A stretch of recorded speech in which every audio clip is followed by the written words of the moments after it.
This is the Nexus. It holds together the northern land of Boletaria. Thou canst not exit the Nexus, but each of the 5 archstones will connect.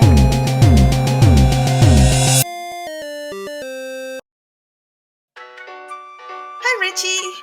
Hi, Sin. Hi, Casitive. Hi. Hi, Redgrave. Hello, how are you? Hi, everyone.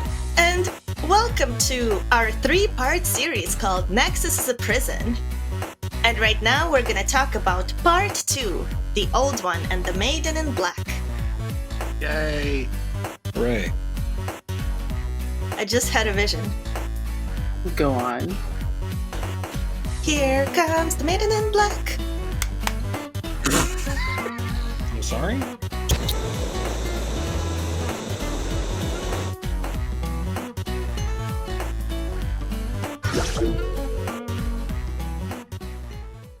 So let's first start by talking about The Old One.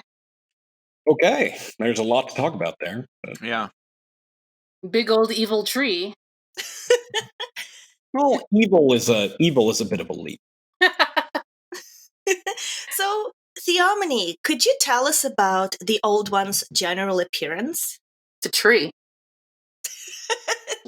It's a tree, and that is a long-standing FromSoft trope of trees being freaking weird and the source of a whole lot of stuff happening in games. So the Old One being a tree, which is why the Istariel is wood, and like the Talisman of Beasts is made out of like wood, and because it's like branches that have fallen off of the Old One.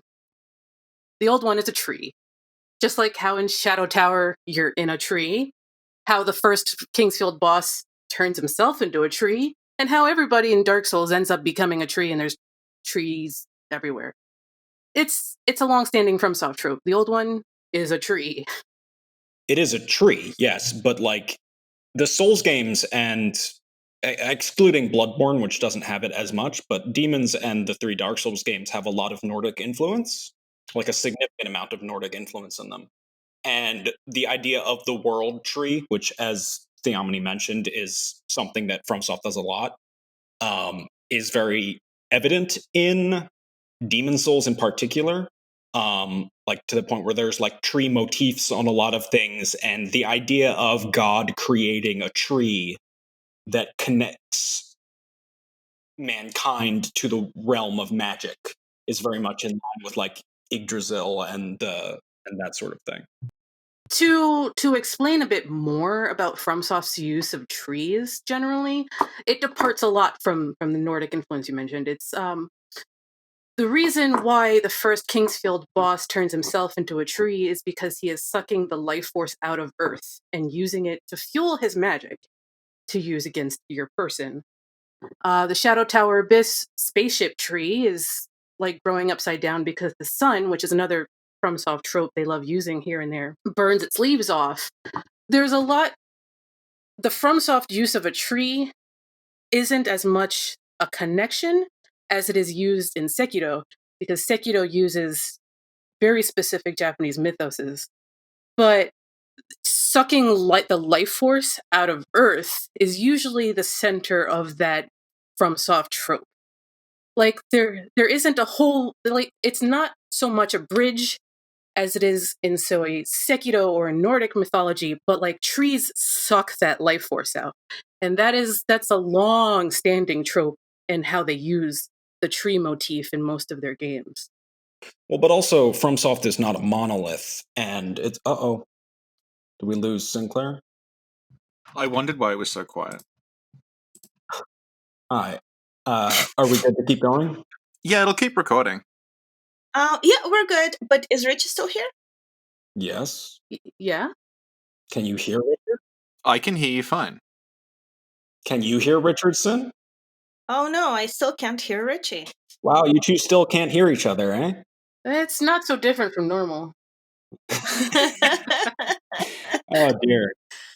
3 hours later. Okay, so I was just going to say in response to Theomony that I think thinking of FromSoft as a monolith, as much as we like to believe they are, is not really fair to them. And in Dark Souls in particular, trees are depicted as being something that was there from the very beginning, before the sort of soul-sucking and the humanity sort of stained the earth. And I think you're looking at something kind of similar in Demon Souls. And I think the idea that the Old One is purely a parasitic force isn't entirely accurate, because we also draw power from it in order to specifically use the soul arts, and it's a requirement is the old one be awakened. It's a balancing force. Yeah. Well, Yeah. I'm not saying FromSoft is a monolith, but after having played a crap ton of their games, they really reveal how much they like referring to themselves, referring to specific tropes they have established for themselves since the beginning, That's definitely true. referring to all of that and echoing that throughout their games, because you can find those echoes in pretty much all of them. Yeah, they do have like there's They a have a very very specific design style and yeah. I was language they going to like say referring to. they have a house style. Yeah, Yeah. and they definitely have a Yeah. self-referential style, as you mentioned. Yeah, I mean, Um, that's pretty much what I'm talking about. They like referring to themselves a lot. And like the fact that you mentioned that we take our soul arts from the tree, also known as the Old One, is definitely an echo from Kingsfield Zero, where the king is using himself as a tree to like suck magic out of the earth and use it for his own ends. But like he sucks it out of the earth, whereas the Old One is like the source of it, if you know what I'm saying. Like Yeah. that's the twist that they're using there, but it's definitely an echo from like say Kingsfield Zero, which makes sense if we talk about Demon Souls as the spiritual successor of Kingsfield.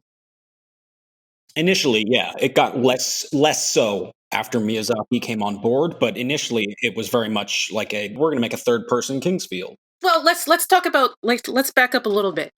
Miyazaki proved himself to be a capable director. With 4 answers. Yeah. Yes, because back in the day, Armored Core was the crown jewel of FromSoft. Yes, absolutely. So they gave him 4th generation Armored Core. So like 4 and 4 Answer are both his directing.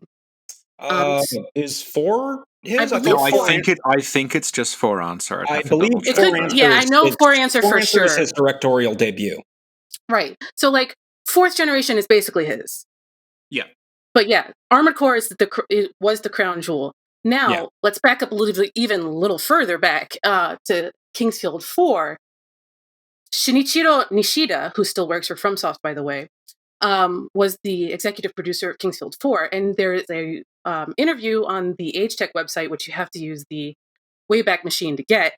And they were very particular in saying that they were very specific that the PlayStation 2 was at a place graphically and technologically so that the actual crown jewel of FromSoft could be put onto that platform. So they were very protective of the Kingsfield IP. So understanding that they gave this new director hit the cutting of his chops on Armored Core and proved himself successful, then they were like, well, we don't know what to do with this Kingsfield stuff we're doing with, so do you want it? So he took it and made it Demon Souls. So like the echoes of Kingsfield are there in Demon Souls, and like, you know, some of that is pretty neat. So that's a long winding road in like FromSoft history there, I guess. But yeah, So the Old One is a tree. long winding road back to, yes, the Old Yeah. One is a tree. Can I talk about the kind of similar tree thing in Armored Core 4 Answer? I need to replay 4 Answer. I haven't played it since it launched. I have 4 Answer. I have it somewhere. I don't know where it is, but I have it somewhere on my shelf. I I also need to- have I haven't Verdict played Day, it. so if you wanted to play together, let me know. And we'll keep that in mind. So I was going to say that the way that the soul arts in the Old One works is actually very similar to what 4 Answer does with what the game calls Kojima particles. Mhm. Because in that game, you have your mechs have this ability that they didn't have before. which is derived from this stuff called Kojima particles that's all floating around in the atmosphere. And it's discharged from these enormous things called Kojima reactors that look like big tree things. They look like a giant sort of like concrete and metal tree. Mhm. And it's very similar to the situation with the Old One and the Soul Arts, where this is this enormous source of power, but by awakening it, you're actually killing the world, because the world is simultaneously dying from too much Kojima. Too much Kojima. Yeah, they could have picked another name. No, it is actually a reference to Hideo Kojima. Like, it is legitimately a reference to Hideo Kojima. Really? Well, and I mean, This why? It's in the art books. It's very long and complicated, but it kind of is a reference to Hideo. Yeah, it is. Yeah. It's in the art books. Most of the lore for Armored Core is unfortunately in the art books. Yeah. So, And Yeah. so we were talking about FromSoft as yes or no a monolith, and that's up for debate. Miyazaki, however, is absolutely a monolith. He has themes and ideas that he likes to put in all of his creations, and that idea sort of as there is a power source that has been awakened and you can use it to do fantastical things, but it's also killing the world, is a very common motif in 90s and early 2000s Japanese fiction. Like the Final Fantasy VII remake just came out, and Yeah. like that is the fundamental, Yeah. starting point for that game. And that's the kind of media that he was taking in when he was deciding to become a game director. He was playing the Ueda games, Yep. which definitely have that kind of idea in it, that kind of thing going on. And so he has those ideas that he likes to put in pretty much all of his games, to the degree of which, like, you can read a plot summary for one of his games, and even if you don't know he made it, like, you can be like, this is probably a Miyazaki game. Yeah. It's what a lot of the Souls-likes don't get as much.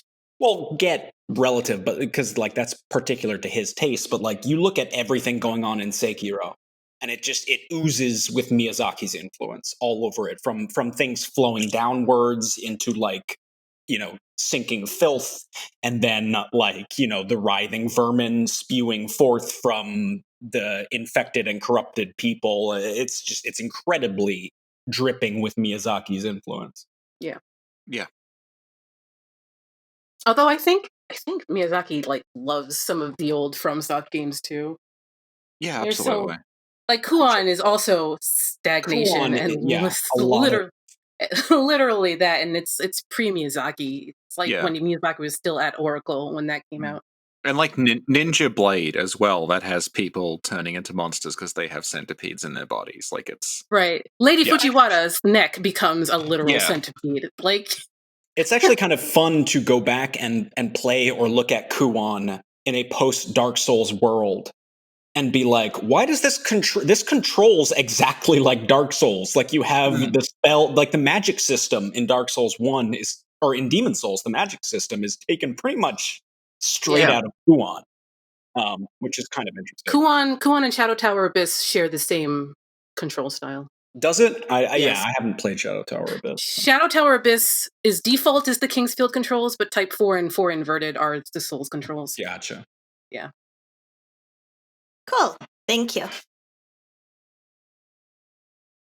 So basically, the old one has a tree consistency, like it's a bunch of branches or something, yeah. Mm-hmm.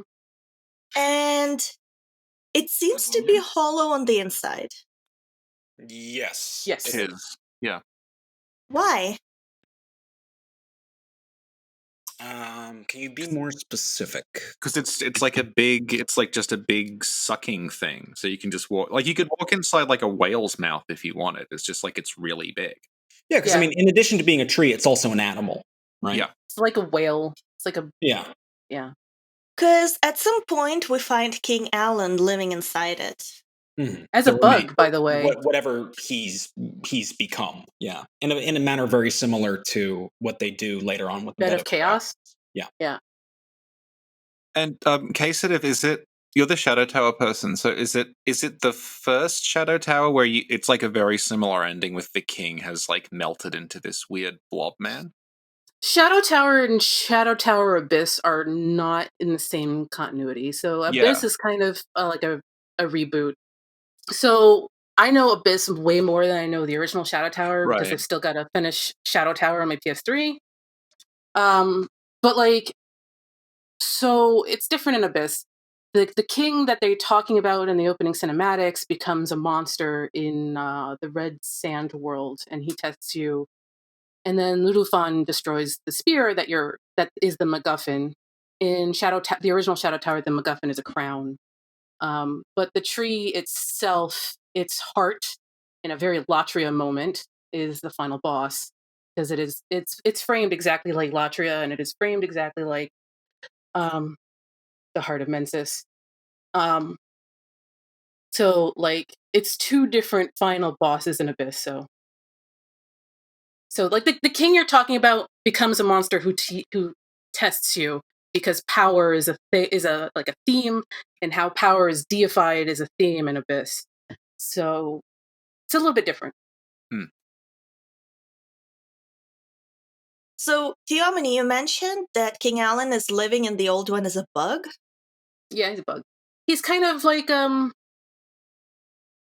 he's a grub kind of that you find in trees. Like if you like knock over a dead tree, there's a bunch of bugs inside, and he's like one of them, and it's very similar to the bug that you find at the heart of the Bed of Chaos. He's not very insect-like. He's more like a maggot. Yeah. Yeah. Yeah. I thought he looked like a frog. Well, he's got amorphous. limbs. Yeah, you can see he has like He's two got arms. He's sort of dragging himself around on. Yeah, He's got to And hold the sword, but and he yeah, kind of drags Soulbrand around behind him, or Demon Brand. He drags Demon Brand. it's Demon Brain. Yeah, you're right. yeah. Cool. Thank you. Oh, and the Old One is very big. Very big. Yes. Yeah. He's human sized. He's more than human sized. Oh yeah. Oh, we're talking about the old one. I was still thinking about Allant. Still thinking about Allant. Sorry. Yeah, the old one is a very large creature. Indeed. Why is the Old One so big? It's got to suck up all them souls. He had a very healthy breakfast. Yeah. You know, drank a lot of milk, and grow big and strong. It's another very Armored Core thing where it's introduced like very slowly, like gliding downward, and it has birds around it for scale, which is like that's how you'd introduce like an aircraft carrier or a mecha or something. It's not really how you'd typically introduce a fantasy monster. Ueda also introduces things Yeah. with bird too. Birds for scale is a very common thing. Whenever you have it's one of those things where as soon as you hear about it, it's one of those tricks, like those visual tricks that as soon as you know about it, you start seeing it everywhere. Yeah. Which is whenever something is supposed to be this is really huge, you always see a couple birds, like sprinkled around it just to give you a sense of scale as to how enormous it is in the sky. Yeah, and like something we've talked about before is like the way that the archdemons in Demon Souls, they play out a lot like not necessarily the archdemons, but the demons like in general. They about half of them kind of play out like the bosses in For Answer. Like they're like a big like mech thing. Yeah, that's got a very specific weakness. Yeah. The most identity, and the adjudicator too. Also. Yeah, Storm King being basically just like there's a it's boss. An aircraft carrier. Yeah, it's an aircraft carrier that's just and like Phalanx being this like central core that's surrounded by drones that sort of protect it. Yeah, and how and like it's basically 9-ball. Yeah. Yeah. So the way that the old one is introduced, it's almost like this is like a craft that is landing, and you're going inside of it to like meet the core. It's not necessarily the way you would introduce like an act. Like if you were thinking of a fantasy Leviathan creature, you wouldn't necessarily introduce. You'd have it like rise up out of the ocean or something like that. But they have it sort of like silently sort of land from the sky, like very quietly and delicately. Yeah. And I do think Forancer and Demon Souls are on the same engine, if I'm not mistaken. They are not. I don't believe they are. Because But it I would could be explain wrong. how it explains how floaty everything is in Demon Souls. Yeah, I don't I think believe they are, but I it could be wrong. possibly like forked off the same in-house engine. Yeah. Because I'm pretty sure like Armored Core and Kingsfield, when they started, that's the same engine. Because it's like Yeah, it's on Moonlight's. It's on the Yeah. Moonlight engine, Moonlight Sword engine. Yeah, I think are all of their PS1 games on the same engine? Like Yes. it's Yes. three Yes, completely they are. different genres. Yeah, that's great. Yes, they are. Yeah. Yes. And you can make your own game too if you can find a bin queue of the Sword of Moonlight engine. Because they did release it to the general public. You too can make Kingsfield 1. And Yeah. then Although you could probably just do it not better want in to play it, Dreams now. because it's not. Yeah, or like Unity, or Yeah. Yeah. FromSoft, ahead of the curve since 1998. No, ahead of the curve since about 2006-ish. Very behind the curve before that. Ouch. Okay, thank you. So Demon Souls has a pre-intro in which we see words on the screen, but there's no narration. So Richie, could you please read that narration? I knew you were going to say as soon as you're like, have you seen what I was?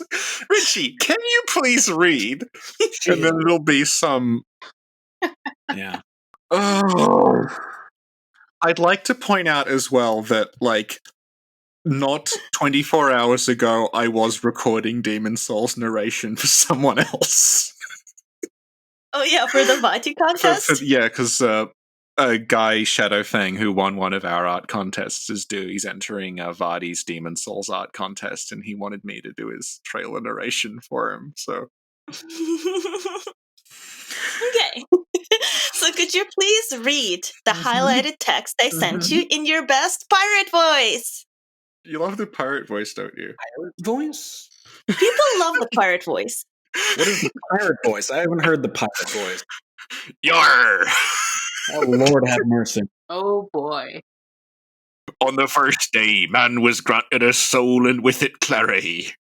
On the second day, upon earth was planted an irrevocable poison, a soul-devouring demon. Press start button. Well, thank you for having me, Sin. It's been a pleasure. Just wow, look at the time. I really have to. I didn't know they casted you as Stockpile Thomas, Richie. No, that sounds like Andre. That's the worst part. It just sounds like a bad impression of Andre. The one I did for the Vardy contest is Bad Stockpile Thomas. It may even be out by the time this comes out. Oh my god. So, the irrevocable poison, the soul-devouring demon, that's the old one, right? Yes. Probably. Since you're saying probably Redgrave, what else do you think that could be referring to? Well, it is not. It's not explicitly. I say probably only because it's not explicitly stated to be the old one. Yeah. And it depends on where you fall in the God is or is not the old one scale of Frake versus Urbane. So I say that only because it's potentially not. It could be, theoretically, the soul-devouring demon could be the Maiden in Black, who quite literally has the power to devour souls. So, just as a potentiality. But yes, it is most likely referring to the old one. Yeah, I would say, like, also I think you have to keep in mind that, like, this is, as you were saying, it's the pre-intro. It's meant to be the first thing that you see. Yeah. The whole discovering, like, Allant woke up the old one, you got to go find the old one, and then you find out the old one is God and all that other shit. That happens at the end of the game. So, like, this is not something... You're not supposed to have that amount of context at this point. Right. And I think, like that's not... it's not attributed to anyone. It just appears on screen, but I assume because of the way it was written, it's maybe meant to be like one of the verses or something of the church that unknowingly do worship the old one as God. Right. And so it's not it's difficult whenever it comes to the FromSoft games, as like you have to take something as, to use the the literary term word of God, which is the idea that something has to be a reliable narrator, right? Like, if you take Dark Souls, for example, in Dark Souls, it's like, that introduction where it talks about Lord Gwyn, or when the old woman talks about Lord Gwyn, like, you have to assume that she's not trying to trick you or lie to you or deceive you. And you have to assume that the item descriptions, when they're in a third person narrative manner, you have to assume that those aren't lies. Yeah. Because if you start to cast doubt on objective narration, then pretty much everything falls apart, because it becomes completely open to speculation, and there's no grounded way to assess anything, really. And that Dark Souls intro narration actually does something with that, because it is omniscient and it is like correct in the way it's told. And then when it comes to the prophecy of the chosen undead, it's prefaced with it's written that this will happen, but it is just saying it's written. It doesn't say it's necessarily true. It's just that the fact is that it's in writing. So that's how I take this. This is like someone who is researching the soul arts. 2 quick questions before we move on. 1, FromSoft used to put prologues in their manual, and since it's not in their official website like all the other manuals they have, is there a prologue in the Japanese Demon Souls? Because it's not that I know of. I don't think there is. Because that was a thing. I don't believe there is, but I could be wrong. It's not that I know. Something that we brought up with Loki when he was on is he said there is a ton of like prologue and scene setting material that's on the old English website that no longer exists, but he had to rescue it. So I think that's the equivalent. Yeah. It's probably the equivalent, because they used to put a lot of prologue material. There's stuff like that for Bloodborne, too. Yeah. Well, like, you wouldn't, if you played the original, like, Shadow Tower or something, you wouldn't get that the guy just wanted his grandmother's cooking. So when you saw the now loading screen, you'd be like, who is this old woman? Because it's not in the game itself. But so that's why I was wondering if they had a longer prologue, because my Demon Souls copy is all the way over there and I'm too lazy to go look. But not in the manual or anything like that. There was stuff that they did in promotional material, similar to what they did with Bloodborne, which is like, now that we have data mined and looked at a lot of stuff, we kind of know the history of that. But going into Bloodborne, there was this idea that you're traveling to Yharnam to cure an illness you have, but when you actually look at the finished game, there's none of that is in there. There's no reference to that whatsoever.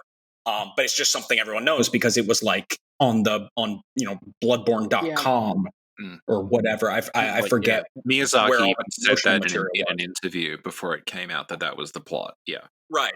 Yeah. And this was before the cosmic horror thing, the cosmic horror twist had been revealed. So when you looked at all the promotional material, it was nothing but werewolves and vampires. Because it was sort of a bait and switch. So I was just wondering if there was something like that with Demon Souls, because it was very common of them to put setting material outside of the game. Yeah, not that I know of. Loki will know, but we'll ask him next time we talk, I guess. I have the Demon Souls manual somewhere in my apartment. But it's weird how it's not in the Japanese FromSoft website, but yeah. Mm-hmm.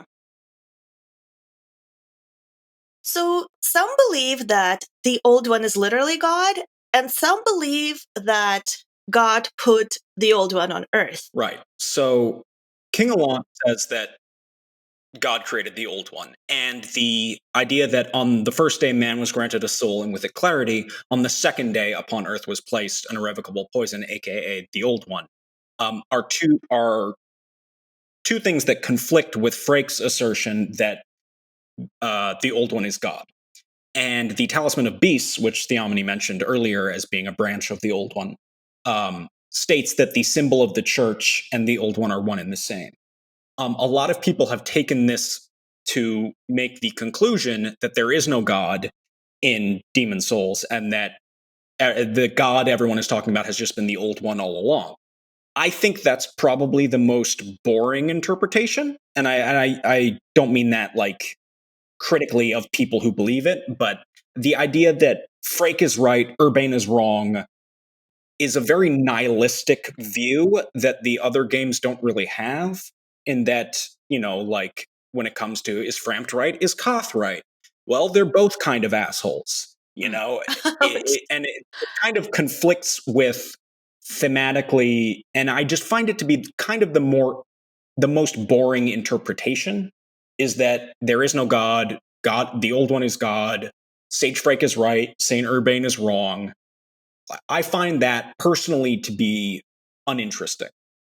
And I find it more interesting the idea that the Old One serves as this sort of focal point and this locus between the god of demon souls, the sort of omnipresent, like almost Christian god, monotheistic god of demon souls, and the material world.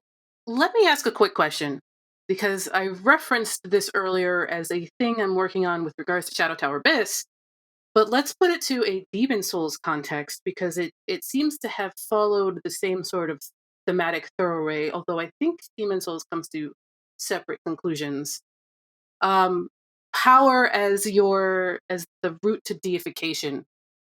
That which is powerful is unknowable, and therefore is something to be deified. What do you think the game is concluding towards with regards to like Urbane and Frake, both in their own ways, kind of deifying the Old One in different ways because it's powerful? What do you think the game is trying to say about how people deify that which is unknowable? You mean like in a moral sense? Like, what is it trying to say about that? I think in any sense, because like if I go back to like STA, you have all of these sometimes crude and rudimentary societies that have grown up in their floors, unknowing that they are inside of a spaceship tree, waiting for God, and basically waiting for Godot, actually. And God is only God because he is powerful. Right. Now, in Demon Souls, the Old One is God because it is powerful. So, like, what do you like? But I think Demon Souls comes to separate conclusions that STA does. So I just wanted to put that question to you guys. Well, Demon Souls comes to the conclusion that the conclusion that the majority of fiction in humankind in our history comes to, which is that power is dangerous, it corrupts you, it makes you do terrible things in order to keep it, attain it, and gain more of it. Bring more souls, slayer of demons, is what is the final line if you choose the ending in which you kill the Maiden in Black. Does it make you God, though, because you prove that you are able to slay all these demons? Well, it depends what you mean by God. Well, yeah, that's one of that's part of the question. What does the game mean by God? The game refers to God as a religious, all-powerful figure that created everything. Mm-hmm. And it also refers to the Old One as an actual physical thing that is there. It's over there. Like, I can see it. It's right there. Right. It's a physical presence that is so powerful that it is godlike. Do these rudimentary and myopic societies that you meet in Demon Souls via Urbane and Frake conflating the Old One with God because they don't know any better and the Old One is powerful? Yeah, I would agree with that. I would also say something like that. Urbane kind of denies that. Urbane clings to an ideal, even as he succumbs to despair at the very end. He kind of clings to an ideal of a loving, all-powerful, omnipresent, sort of Abrahamic God. Right. Like, because you've got the Istariel, which is also a piece of the old one, which you have to get from white world tendency. I had to think about whether it's character or world tendency. It's world tendency. Yeah, so like the Istariel is basically a stick off of the Old One that has magic on it. And there's a couple other hard to get weapons that are also from the Old One that are related to Urbane's belief system. Yeah, I mean the not to say twist, it's not really a twist, but the twist of and this is the reason why I think the idea of item descriptions as a place to give lore, I think this is where it comes from, is the Talisman of Beasts, which is the only real item description in Demon Souls that has any significant lore impact to it. which is like the revelation that the miracles and spells are the exact same thing. You're just using them differently. And that's sort of an idea that is common in a lot of fiction. Whenever you have sort of a pull between science and magic, or a tug of war between science and magic, is this sort of idea that like you're both using the exact same thing. You just call it different things. So let's think about like Urbane. If we accept that Urbane and Frake don't know any better and conflated the Old One with God because the Old One is powerful, what do you think the game is lesson for the player is because of that? I don't know if the game has a lesson to teach the player about that in particular. I think it definitely, like most of specifically Japanese fiction, it has a message about being wary of absolute power and to be wary of organized religion, which is a very common theme in Japanese fiction. Yeah, it seemed really too close for me not to ask because of what I'm working on with SDA, and SDA asks very similar questions about the nature of power and who gets to wield it, and like what that says about the people who deify and worship that sort of power. Yeah. So modern Japanese fiction is, and I'm generalizing here, but modern Japanese fiction tends to be very, very critical of organized religion and very critical of believing in something because of a religious hierarchy that has instructed it and passed it down. It's a very common, you look at the vast majority of modern Japanese fantasy and science fiction. Attack and dethrone God? Yes, actually. Yes, actually. Like the joke of every JRPG ending with you killing God, like that comes from real thing. That comes from Xenogears. Like it's a real thing in their fiction. Because in the mid-90s, Gnosticism was incredibly popular, and so was the Kabbalah was incredibly popular in Japan, and there was a lot of criticism of specifically Western organized religion, because it's interesting in a manner. There's a quote, and I'm paraphrasing here, by the creator of Hellsing, which is an anime basically about vampires and the church. And it's basically him saying like, oh, I don't actually know anything about Christianity. I just kind of like the aesthetic. And it's interesting to me because that is oftentimes how Western creators and developers sort of view Eastern mythology and Eastern fiction, which is just like, oh, I don't really know much about Buddhism. I just think it looks cool. And a lot of Japanese modern media is both influenced by and critical of Western organized religion. So since we're talking about it, could you please explain what's eschatology?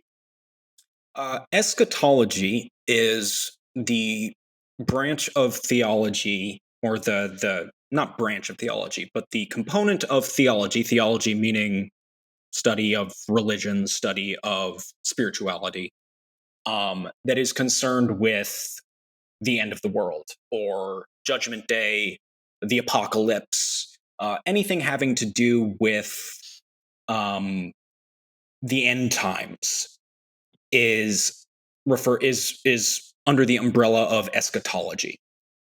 Mm-hmm. Okay, thank you. Do you think it's notable then that like the eschatology of the Souls games, like there sort of isn't one really? It's just this. Like I was talking about this the other day, but like they all seem about games about sort of inhabiting somewhere like between two binary points, and then nothing actually seems to really start or end, even when it's super apocalyptic. Right. So like when you talk about there being a what is it teaching the player, it's like it doesn't actually have that sort of like didactic element to it, really, because like we were saying, like it's just sort of, it just demonstrates people doing things they shouldn't be doing, and it blows up in their face. But it's not. And none of the 5 Souls games really have a conclusion either. Yeah, that's what I was. They're getting all at, left in this kind of like just sort of half finished state, kind of intentionally. Yeah.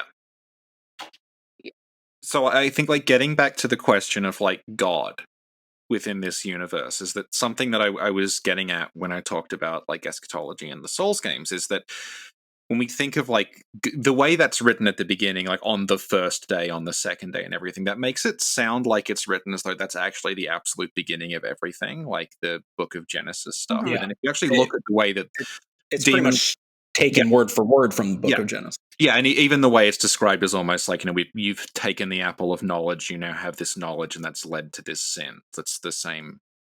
In this case, this knowledge is the soul. It's giving you clarity, but it's also producing the old one. But like, the worlds that they've presented, like the Dark Souls world, even though that has that narration at the beginning, like the souls and the age of the different ages of the world and everything, that's not the beginning of time. It's not the beginning of the universe. That's like, there was already a bunch of shit going on before like Gwyn shows up, before the first flame shows up. It was and already Dark Souls happening. 3 makes that even more explicit in the sense that all of this is just one cycle that has happened a million times. And already. when it ends, it doesn't end. It just keeps going. Like, right. Yeah, so it's not the great story of like the beginning and the end of the world. It's just one chapter in this thing that's constantly evolving and pulling in different directions. So yeah, the notion of there being like a god in the Demon Souls universe, like what would that even be? Because to me, like the way it actually plays out, it almost feels like the soul and the old one just produce each other. It's just this like, dialectical relationship. When there is a soul, the old one is sort of like, they're just two ends of a continuum that's always around, rather than them being actually created. Yeah, like the one final point for me is like Western eschatology supposes that there is a plan. Yes. That it doesn't exist in Japanese eschatology as it like exists today. Like there is no plan. God does not have a plan for us like it does in Western eschatology. Like we're just part of it, and there is an end, and there's no plan, and it's kind of random. And I know humans hate randomosity, but that's kind of it. Like Western eschatology supposes that there is a plan for us, and that it is not random, and that there is a reason for why it is happening. That sort of thinking does not exist in what Japanese eschatology is today. Eastern theology did not have a Leibniz figure. Basically, it did not have a figure saying this is the best of all possible worlds. Everything happens for a reason. All of the suffering is related to is for the best. Like that. Right. That doesn't exist. It's a very Leibniz branching aspect of theology in the West that the East did not really have a figure like that. Right. And that's important to note because it explains a lot of differences. Cool. Let me ask you, what's the point of the old one? Why is the old one here? I kind of like touched on that a bit, what I thought when we were talking about like the beginning and the end of the world, but it just feels like if you have souls in the world, then this, and this opposite therefore has to exist. And that opposite is the old one that's consuming them. It feels very natural in the same way that in the way that like Dark Souls explains the light and the dark. It's not like at the dawn of time there was the light and the dark and they were locked in eternal struggle. It's that there's fire. And because of fire, you have light and dark, because some things are bathed in fire and some things are not. So that's what it feels like to me. It's almost like this just naturally happened. Oh, so like on the one hand, you have an evil bully Richie, and on the other hand, you have Sin. No, I was saying the opposite of that. I was saying it's more like there is a podcast, and therefore on the podcast there must be an evil bully and a precious flower to keep it moving. There will always be a lighthouse. There will Yeah, always be yeah. a map. But who can say who's who? Thank you. Theomony, Redgrave, do you guys have anything to add to that? Yeah. If you want to go back to the Yggdrasil comparisons, it's almost as if the old one is, and this kind of leads into something that has been discussed many times throughout the years, which is Bloodborne as Demon Souls 2, initially, which is this idea that the old one is the source of magic. It is the source of the soul arts because it sort of provides this link between the material world and the metaphysical, supernatural world. And then when the old one goes to sleep, when the old one goes away, magic fades from the world and is replaced with science. Which the idea being that Bloodborne, initially as Demon Souls 2, takes place after the old one has gone to sleep and magic has left the world and has given rise to an industrial revolution. Mm-hmm. Okay, cool. Thank you. So now I just want to quickly touch on the old one and how it fits in the world. The old one is related to the Souls arts. Yes. How? The soul arts draw power from the soul, and it's not exactly clear what a soul is. Like, they use the word soul, but it's not ever really explicitly stated if the soul is inherent to individual people, a la Western religion. But it uses the soul as sort of a energy source, and this energy source comes from the old one, or at the very least, the old one is a conduit for it. Quite literally, in the case of the Talisman of Beasts, in that the old one sort of channels this raw energy into power, which can be used for many different things, miracles or spells. Yeah, if we go back to our like Armored Core 4 answer thing, you've got the giant reactors, and the reactor is outputting power, but it's also outputting like the pollutant. So it's kind of like that. It's like a nuclear reactor, right? Yeah, weird. Yes, it's almost as if that is an incredibly omnipresent, thing in Japanese culture is nuclear power. And 4 Answer still has people living Jetson Yes, style it in the does. clouds, right?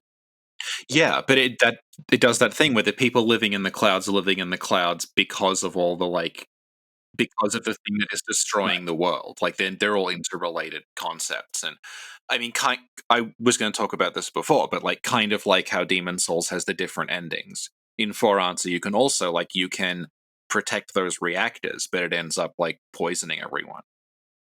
And you can undo it, but if you undo it, because you've undone the reactors, everything that's relying on them is now dead. So you go down in history as the greatest monster that ever was, because you basically ended the world. But there's not like a correct. I mean, it's 4 Answer. There's not actually a correct, real. There's not like the Other than White Glint being the best. White Glint's cool. Yeah. I feel like shit just want it back.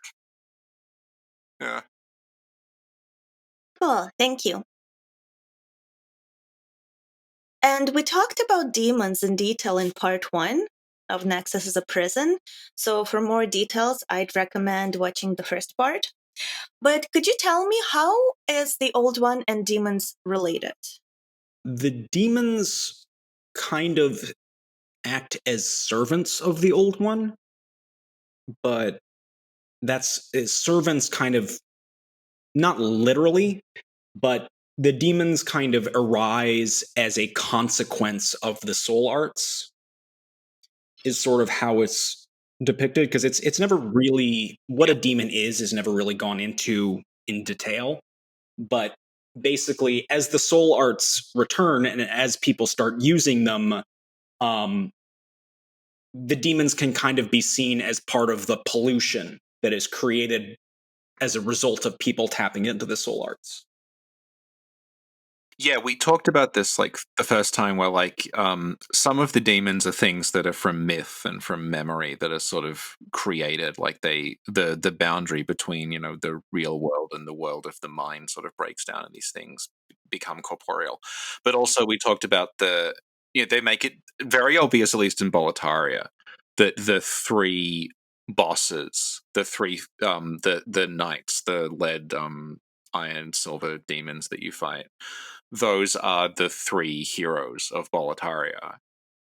But that they're not physically the three heroes. They are sort of idealized versions of them.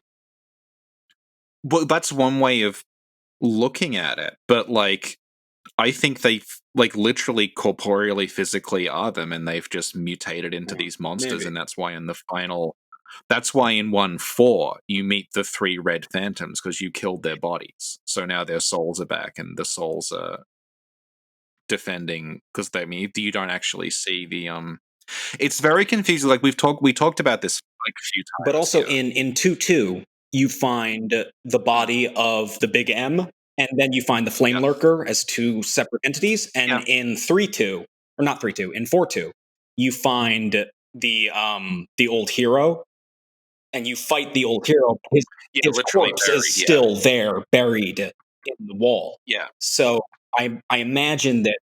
Yeah. And obviously, it's not necessarily the same, but it's something that I would imagine to be the same with the Knights of Boletaria. Well, what I was getting at though is that if you when you kill another player in PvP, it calls you a demon. So the way I took that is like the more souls you take in, and like Stockwell Thomas is warning you, like you have a heart of gold, don't let them take it from you. The more of these souls you take in, the more you will start changing, and eventually, if you you will become something other than human, which doesn't happen to our character because I guess we're the slayer of demons, and maybe it does happen to our character if we choose to kill the Maiden in Black, and it does happen to Allant. Yeah, that's the thing. You see it happening to Allant. I think it may have something to do with the fact that we are like the slayer of demons, because we're going back to Bloodborne with Bloodborne as Demon Souls 2. The thing about the blood echoes in that, and the way that the doll works, is that like the way the blood echoes are like, it's not blood lust per se. It's like you're gradually developing like a desire for blood. It's not overwhelming you. And then what the doll is doing is she is taking, that's the echoes of blood, and she is taking the desire for the blood, the lust for blood out of you, and she's turning it into something else, which is why we don't go blood drunk. But once you're out of the dream and you don't have the doll anymore, you can end up like Eileen or Gascoigne or Henrik, in that this thing is overtaking you. And I feel like that the Slayer, the way that the souls are being used in by the Maiden in Black, is maybe different to the way that other people were using soul arts, and that's why we don't tip over into becoming a monster immediately. Until we kill her. Yeah. Whereas if we had just run around absorbing souls without her, we may have ended up like Allant or something like that. I was actually just looking at Allant's dialogue. He says, "How did you defeat my precious demon? No human has an appetite for souls such as you. The rest is up to the old one. If it is to be, then you shall be beckoned." Feeding, like he thinks that you're feeding upon the souls all over the place, Which you are. here and there. But which you are, which is a little bit different from how Dark Souls ends up pivoting, and Bloodborne echoes Dark Souls a little bit, because Dark Souls and Bloodborne are keying on the blood as a source of power, sort of thing, which is also a Christian thing, because the bonfires are not, full of wood; they're full of bones, and bones are where blood is created, and bone marrow and stuff. And then you have Bloodborne, which also uses blood as a source of power. I referenced the gospel song, "The Power in the Blood." And Dark Souls 3 makes it like that at the end, just straight up has like, the Dark Soul is in your blood. There is blood of the Dark Soul. Yeah. Blood is where the power is, which is a little bit different from how Demon Souls like uses kind of souls as like a as like a tuning fork or like a power source. Demon Souls is much more metaphysical than Bloodborne or Dark Souls. In Bloodborne and Dark Souls, you can kind of look at it as like there's a scientific component to a lot of what's going on. Even in Dark Souls, like humanity as the Dark Soul, which gives mass and weight to they're not called Dreglin, to hollows, which turns them into people, and then you have the science of the fire and how it works and how it creates a dichotomy between life and death. And Bloodborne is very scientific. Demon Souls is much more spiritual and metaphysical and mystical in how everything kind of operates. Mm-hmm. Thank you. So now, can you please tell me about the fog and how it's related to the Great One? The Old One. Oh, yeah. It's understandable confusion. The fog is produced by the Old One. I don't believe it's ever really explicitly stated how the Old One is producing the fog, but the fog comes from the Old One as sort of, and we touched on this earlier, as kind of the pollution that is slowly covering the world and will sort of cause the end of life unless it is stopped. And the Old One it's this poison that is spreading over the world and comes from the Old One. And I don't really think there's ever too much gone into it other than like you need I forget what it's called, the stone that guides you in order to like keep you safe. Yes, you need that in order to keep you safe from the poisonous effects of the fog. And then it kind of makes people go mad and kills them over time.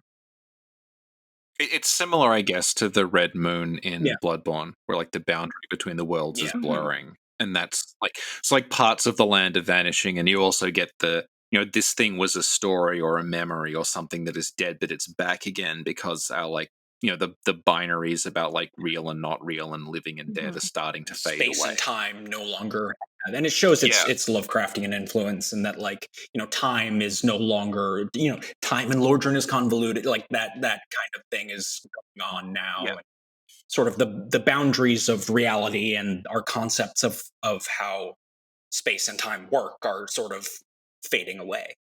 Yeah, it's different from other games where the fog is like Lyle's life force keeping people out. It's keeping people out, but it's like a poison that is somehow how the Old One is spitting out souls out of people and feeding upon it to what Allant wants ultimately for his world because he's sick of living.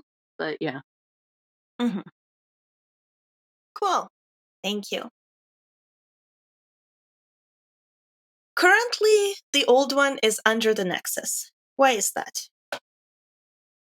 Well, it's difficult to say, but it's kind of implied that the Old One is is kind of bound to the Nexus and is kind of maybe not trapped there, but is sort of confined or inherent to that space.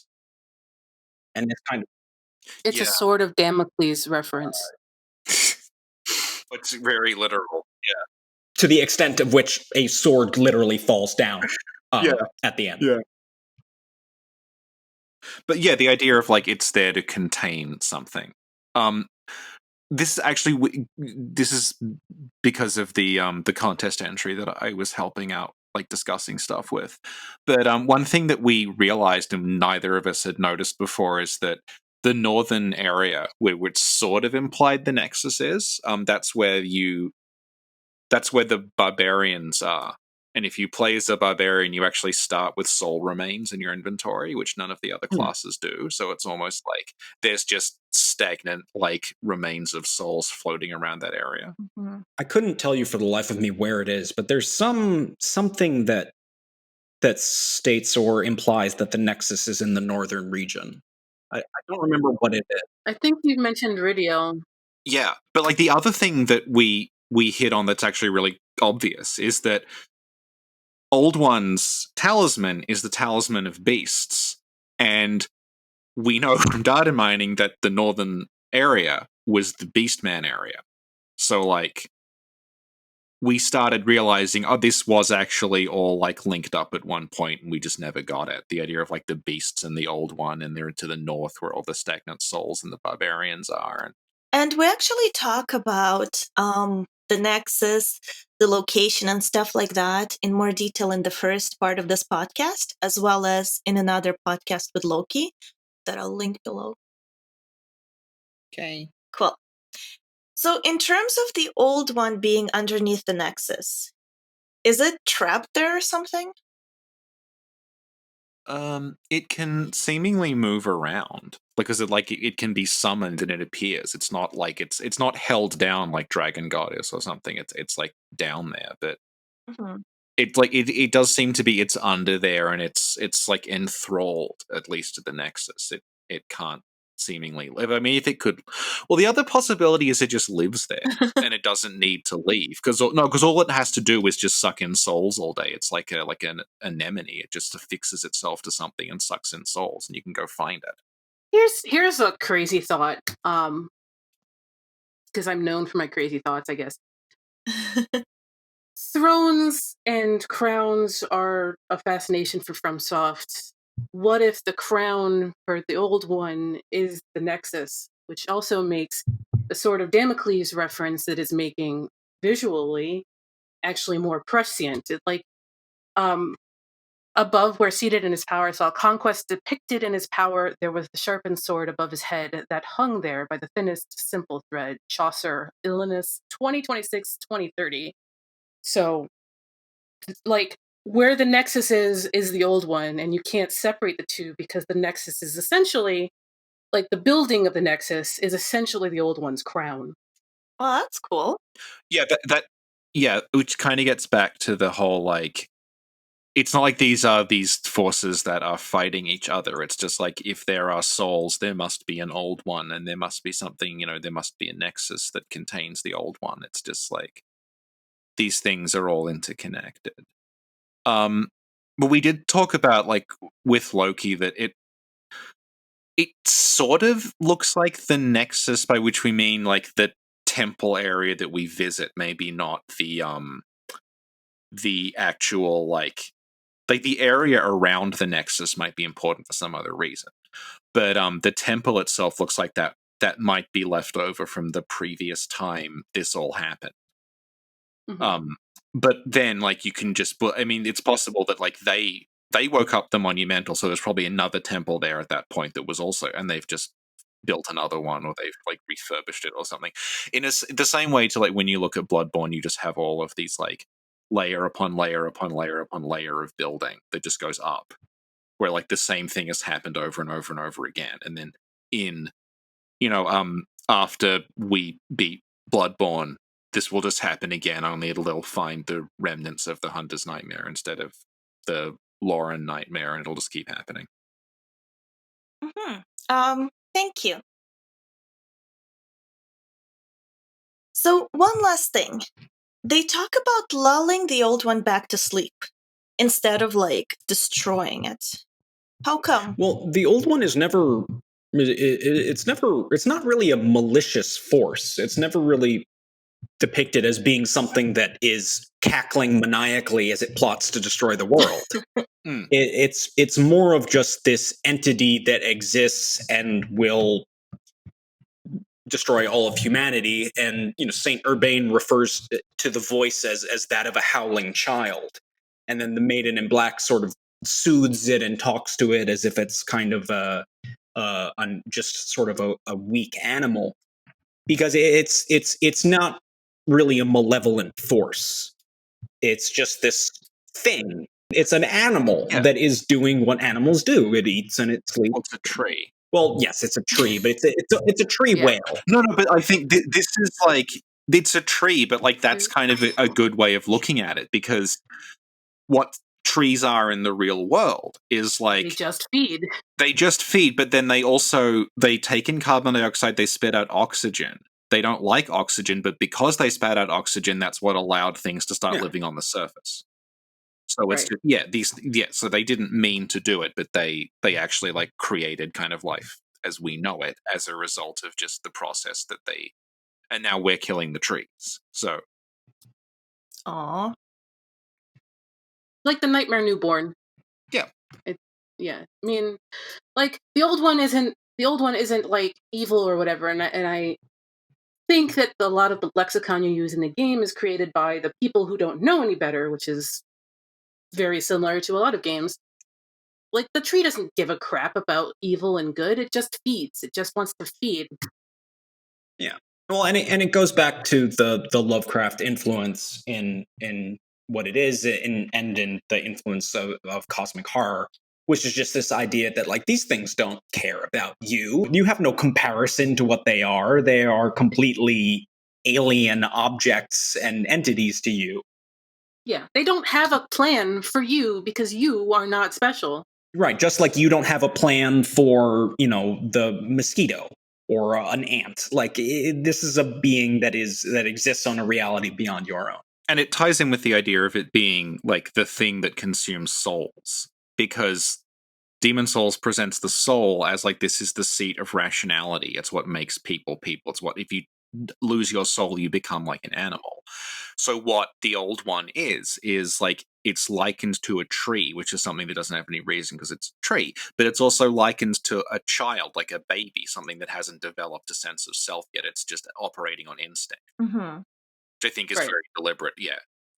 And Allant calls it straight up so that he can freaking eat his entire country, so that to alleviate pain and suffering and stuff, because Allant is suicidal. He's succumbed to nihilism, basically, Right. which is a common motivation for villains. Which is I've succumbed to nihilism and hopelessness and despair, and so I will drag the world down with. Which is interesting because, like, if you take Ostrava on his word, like, Allant was a good king at one point. He was good and proper, and he Well, worked diligently and stuff like that. If you take Ostrava's word for it, this is something that we've talked about before as well, but I think like Ostrava is correct from Ostrava's point of view because he's a prince. Like if you're and the he's kind of prince, dumb. saying like, well, no, but like, well, yeah, he's kind of dumb. But also, like, if you're the prince, you just see like the machinations of the court. Everything's running fine from where I am. But also, Right. if you look at the fact that aborted fetuses are being dumped in the Yeah. Valley of Yeah, Defilements, exactly. Yeah. like things are not all great going on great in Boletaria. The way that the Dregling merchant in 1-1, just so you don't miss him, is very explicit about saying, I don't actually care that there are demons running Boletaria because they're not worse than the nobility. So, like, neither of those characters are, like, from their own points of view, they're correct. Because if you're a prince, then the king running the court the way that you think it should be run makes him a good king. If you're a, like, peasant, it doesn't matter if the king It is good doesn't because matter. you're a peasant.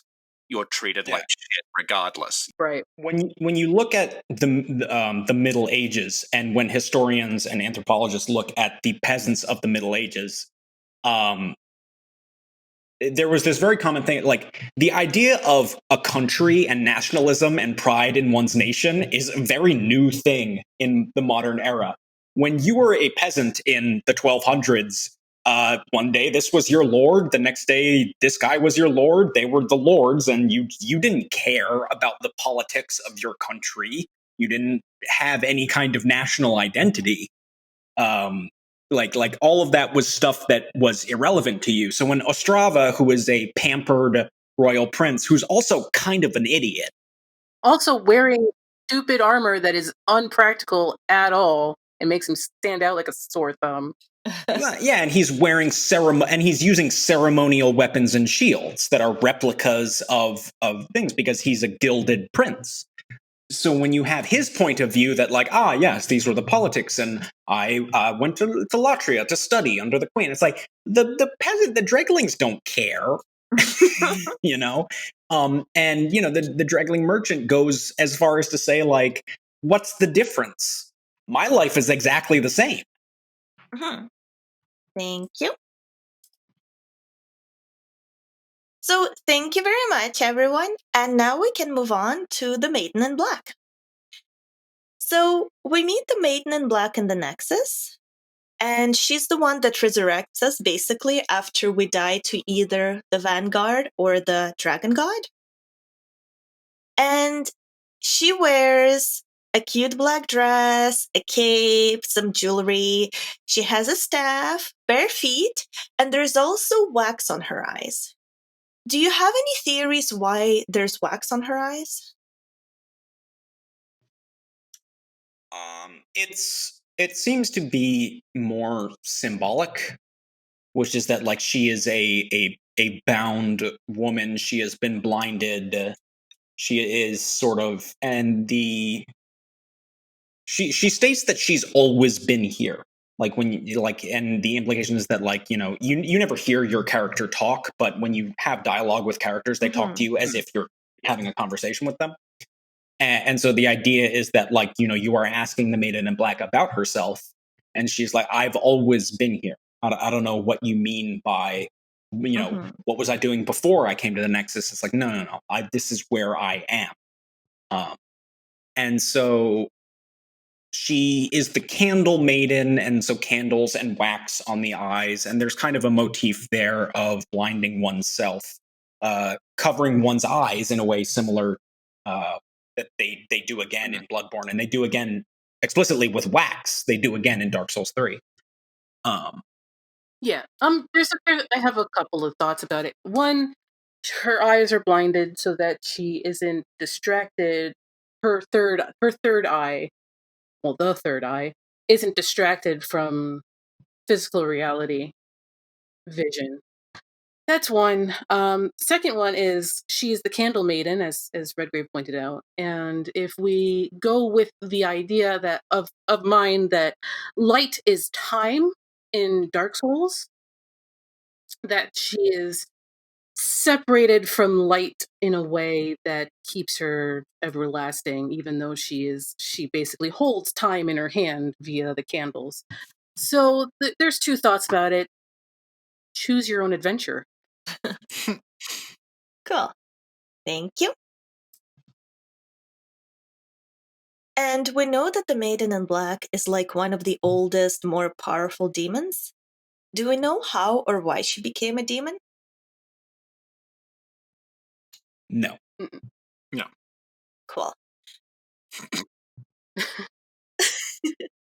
There are two references, one with the Moonlight Greatsword and one with the Phosphorant Pole, that refer to a witch in the sky.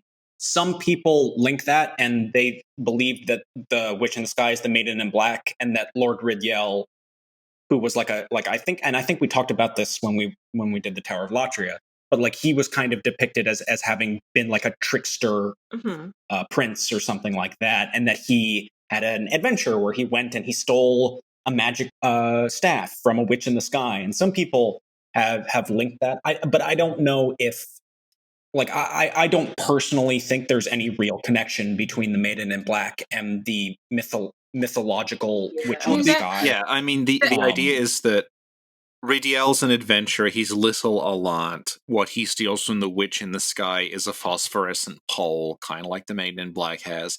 Nexus is floating in the sky. Allant finds the Nexus. So if you sort of like tied to it, it's like, okay, maybe Ridiel, he was the first of the like Allant clan to stumble upon the Nexus at some, like when he was adventuring in the northern limits, and he stole the pole. But like like you said, it ultimately doesn't actually. It's loose and it doesn't really change anything. It's one of those like. Yeah, it's one of those. It's one of those things, and this is my response to a lot of questions in Bloodborne, in particular. Is like, does it matter? Like, I think Rich, back when we used to have those conversations, because you were making like your own video and stuff like that, and you would come to me with an idea, and I would be like, okay, but so what? Like, does it matter? That's very different with me with Dark Souls, because like a lot of people were like, what the time? And I'm like, time does not matter in Dark Souls. Time doesn't exist in Dark Souls. Yeah, but that's more of a laziness on FromSoft. No, I don't think it's laziness. I think it's very deliberate. I think it's very deliberate because I think it's deliberately lazy. All these things are shit. falling to pieces, and one of the things that's falling to pieces is the notion of like progress, is the idea that things start and end. So like no one's alive and no one's dead, and also like there's no this is just an eternal present where nothing ever dies and everything happens over and over again. Is like, I think, very deliberate. Yeah, like when you're Okay. like immortal, you don't register time like normal people. And like I said, light is time in Dark Souls. Light being time and all, that's a whole different discussion. But like with demons, like I just lost my train of thought. Yeah, like the whole like light is time and stuff like that, but like the whole looseness of the tenuous connections you can make between Ridiel and the Witch in the Sky and stuff. When really, I kind of think the Witch in the Sky thing is a reference to Ludofine in STA, because like Ludofine's big thing is she's also getting the staff because not Patches in the Shadow Tower like stole her staff, and she's like, "Get this staff back, god damn it!" Like, and she's also a witch with a scythe because FromSoft women. Yeah, like it's really tenuous, but it could just end up being a reference because FromSoft likes referencing themselves a lot. Yeah. I mean, the bottom line is no, we don't know who the Maiden in Black is. We don't know where she came from. We don't know anything about her. But we do know that she used to be a powerful demon. Not just a powerful demon, the powerful demon. Yes, the most powerful demon, actually. Which is what her soul like rather explicitly states, is that like, oh no, all of the demons you fought are nothing compared to the Maiden in Black. So the monumental, I believe it's the monumental, states that it might be the Crestfallen Warrior. It's either him or the monumental who states that she is a prisoner of the Nexus, just like you, and she actually has a Nexial Binding on her ankle. That's interesting. The Nexial Binding can trap the most powerful demon. Yeah, whether it's a literal binding or a symbolic binding. Well, if we think of the Nexus as a crown for the Old One, it's symbolic of her being bound to the Old One. Well, it's more like a mother and child relationship. She's more like a mother figure to the Old One. Kind of like how the doll is a mother figure to the player. Like, the reason I say that is in the British monarchy, princesses cannot wear tiaras until they are married, because tiaras are symbols of being crowned in God's love. Oh, I did not know that. Are you saying the Old One is a princess? Sure. Oh. Oh my god. Okay. I can feel your smile. This is why I don't answer questions like this anymore, because it sets off all these chain reactions in her head. She says, I just have a vision, and then I wake up the next day and it's on a mug. No, okay. I have the Hunter Brutus mug, by the way. It's fantastic. I have it right here on my shelf. People need to remember the sole reason Ebruitus exists is that Sin was trying to say Ebriatus while drunk, and then it just spiraled into this. Now I'm frightened of doing anything because it always ends up on a mug. Oh my god, but Richie, no, I have a really good idea. You know how there's a pixel animation of all of us in the Nexus? Is it in the Nexus now? She's made it. Oh my god, we have a Bloodborne animation now, we have a Nexus animation now. Oh, that's awesome. Yeah, so what I'm gonna do, and all of those are actually, all the pixel animations are drawn by Holzworthans, and what I'm gonna do is I'm gonna ask him to add a little chibi great one in a crown. Like, I'm so happy. Excellent. Okay. So basically they talk about lulling the Old One back to sleep, and it's the Maiden in Black that has to do it? Yes. Yeah. Why? Well, it's basically this thing like, you can't destroy the Old One. You can't kill it. It's too powerful. So like, what do you do instead is you seal it away, or you brush it under the rug and you say that'll be someone else's problem, right? Like, it's this idea that you can't kill it, you can't destroy it. It is this eternal, omnipresent, all-powerful being. And so the Maiden in Black, her role is to care for it and just put it to sleep so that it doesn't destroy the world. Until you wake it up again, and by it I mean Filianor, and then light turns on again and time moves forward in that final boss So fight. stupid. It's so bad. Man, they fucked up the story so bad. They didn't fuck it up so bad. It wasn't good to begin with. Ooh. It was all right. It was all right to begin with, but boy, did they screw it up. Okay, thank you. You know how there's a couple of endings in Demon Souls? There are two. Literally so a couple, exactly a couple. Literally a couple. So can you just tell me what the possible endings are? Yeah, so the first ending, which is the ending that most people will get, is where the Maiden in Black puts the Old One to sleep, and then you leave, and the world is safe for another day, and then Bloodborne happens. The other ending is the one that Sage Frake plants in your head and suggests for you to do, which is that when the Maiden in Black is communing with the Old One, she is not in the Nexus anymore, which means it is the only time where she can be killed for real. Because if you kill the Maiden in Black at any time, she will simply get back up again. Because she's in the Nexus, she's bound to it, she's eternal.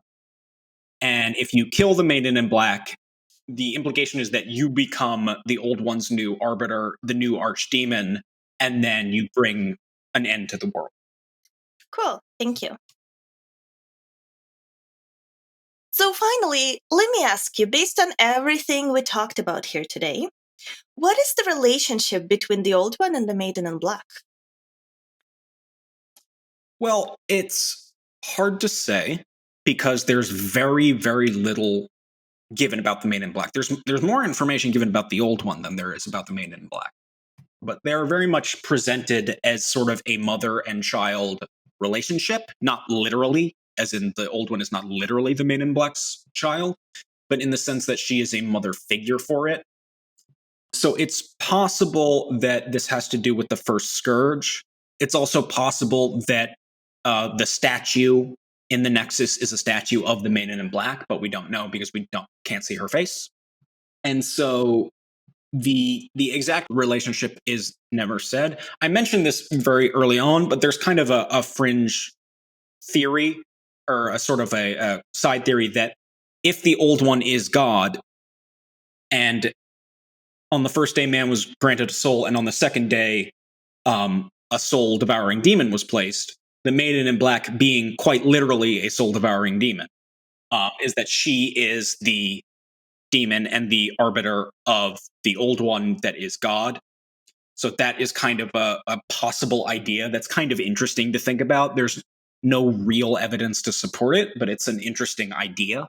We could point out that if you do kill the Maiden in Black and get her soul, you get Soul Sucker.